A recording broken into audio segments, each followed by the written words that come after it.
Modi ji 15 minute gate खोल दो, बांग्लादेशियों का काम तमाम कर देंगे। कि अगर गुरु पीरों का आदेश हो जाए तो सनातन धर्म को बचाने के लिए नागा अपना बलिदान दे सकते हैं। ये क्या हुआ कि हसीना वाजिद की बेदखली के साथ ही इतनी मुखालिफत के कोर्ट में दरखास्त चली जाती है बांग्लादेश के कि इंडियन चैनल्स भी ना दिखाए जाएं। बांग्लादेश अपनी औकात से कई ज्यादा बढ़ चढ़ के इंडिया को गुस्सा दिलाने में लगा हुआ है। और जब पाकिस्तान में जो हुआ है वो बांग्लादेश में हो रहा है। बांग्लादेश के हिंदुओं की रक्षा के लिए आज का बजरंगी तैयार है मोदी जी। हमें बांग्लादेश को डराने के लिए म्यांमार के साथ की जरूरत नहीं है। ये आप भी जानते हैं, हम भी जानते हैं। जिस दिन मूड किया 4 कान पे मारेंगे, कान पे मारने की भी जरूरत नहीं, बिजली काट देंगे, काम खत्म, और बॉर्डर सील कर देंगे।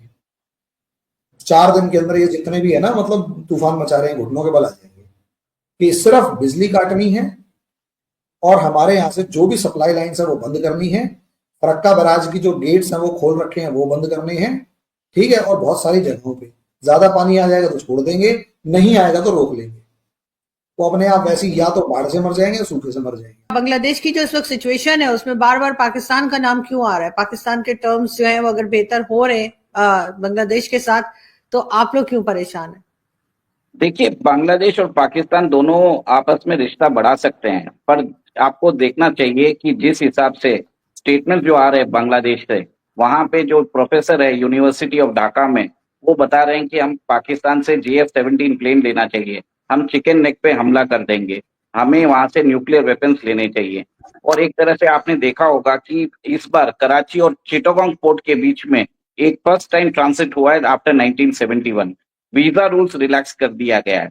और आपको ये भी समझना पड़ेगा, शेख मुजीबुर रहमान जो फादर है बांग्लादेश के, उनके नोट पे, उनकी करेंसी पे जो उनकी इमेजेस है वो हटा दिया जा रहा है। लोग मर रहे हैं ना, खुराक है। तो इंडिया को इस वक्त अपनी पॉलिटिक्स बचानी है या इंडिया को जो है वो अपनी दुश्मनी निभानी है?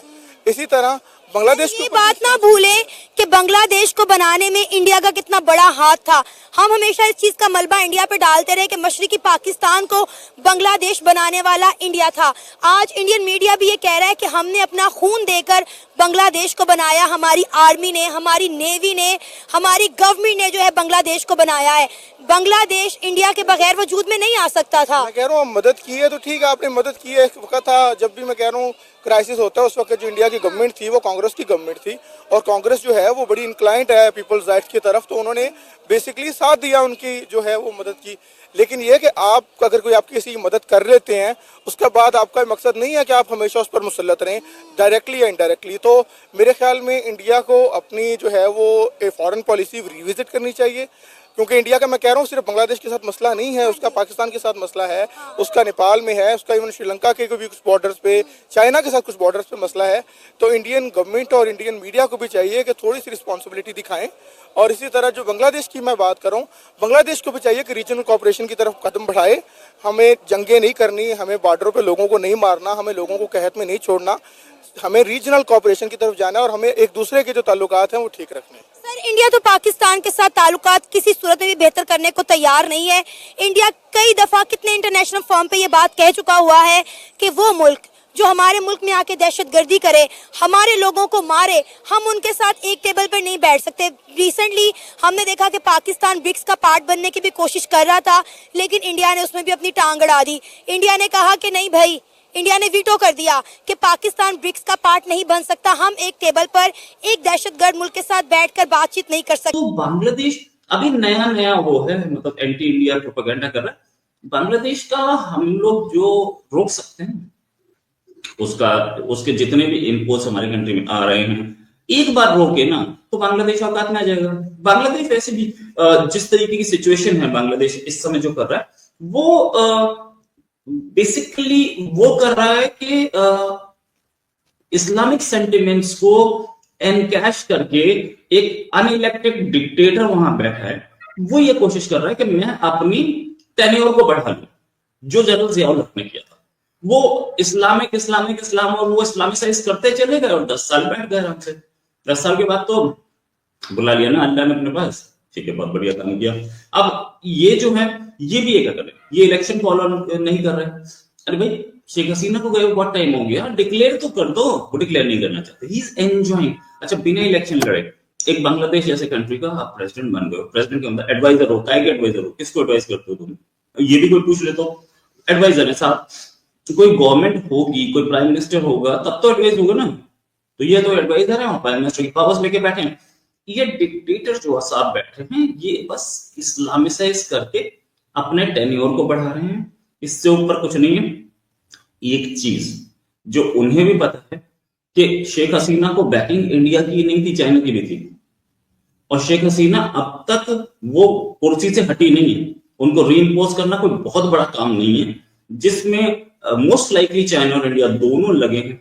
अब देखिए कैसे होता है।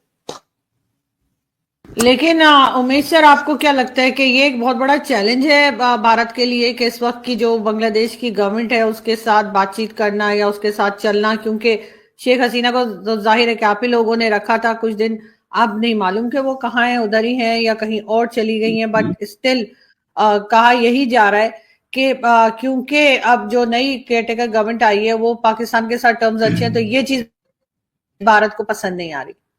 देखिए उमेश जी एक बात याद रखना, इंडिया में जो भी बांग्लादेशी आता है वापस नहीं जाता है, वो यहीं रह जाता है। तो शेख हसीना भी यही है, चिंता मत कीजिए आप। ने सवाल किया है बांग्लादेश का। बांग्लादेश मुल्क जो है वो पॉलिसी उसका गलत है, उसका सियासत जो है वो बिल्कुल गलत है, वो गलत सियासत चला रहा है। अच्छा, क्योंकि अभी ये हमारा मुल्क है, इधर हर तबके का लोग रहता है इधर। ठीक है, हम एक दूसरे से जिद तजाद करके फिर ये मुल्क से क्या बनेगा? एक दूसरे से गुजारा नहीं हो सकता है। बिल्कुल। आपने पहले ये गलती किया जब आपने उसकी मंदिर पे हमला किया, उसको तबाह घरों पे हमला किया, फिर आपने दूसरा ये गलती किया है आप बार बार लड़ाई का सोच रहे हैं। हाँ, आप लड़ाई का नहीं सोचा करो। हाँ, आप एक दफा पाकिस्तान पे हमला किया, आपके पीछे इंडिया था, उसका सपोर्ट था, आप अच्छा था, ठीक है, वो आपका वज़ीर आज़म था। फिर आपने अपने गलत पॉलिसी की वजह से आपने फिर अपने वज़ीर आज़म का जो है तख्ता उल्टा दिया, उसका पार्लियामेंट हाउस पे क्या असर बनाया, उस बेचारे का क्या हाल किया। आज आपका पंगा इंडिया के साथ आ गया। अगर इंडिया ने आपको राशन दे रहा था, इंडिया आपको पैसा दे रहा था, इंडिया आपको तिजारत दे रहा था, आप इंडिया के साथ पंगे लेने का सोच रहे हैं, तो ये फिर आपका हालात बहुत बुरे होएगा। जिस तरह आजकल जा रहा है, ये तो आज कुछ भी नहीं है, ये तो एक साल बाद जो है इन लोगों का फिर और भी बेड़ा गर्क होएगा। सर, इंडिया के साथ ये किस तरह पंगा लेने का सोच सकते हैं? मैं तो ये सोच के हैरान और परेशान हो गई हूँ। वो इंडिया जिन्होंने हमेशा बांग्लादेश को सपोर्ट किया है, बांग्लादेश का खाना पानी इंडिया की वजह से चलता है। अगर आज इंडिया इनकी फूड सप्लाई बंद कर देना तो बांग्लादेश मेरा ख्याल है भूख और कहत से ही मर जाएगा। इस पे यही तो गलती इन लोगों का। एक दफ़ा पाकिस्तान से इन लोगों का तल्लुकात अच्छा था, इन लोगों ने ख़त्म किया। शुक्र आपने ख़त्म किया, हम लोग उसी जगह पे खड़े, कामयाब हो गया, पीछे नहीं गया। आपने अभी इंडिया के साथ किया है, ये मुल्क जो है तबाही की तरफ जा रहा है।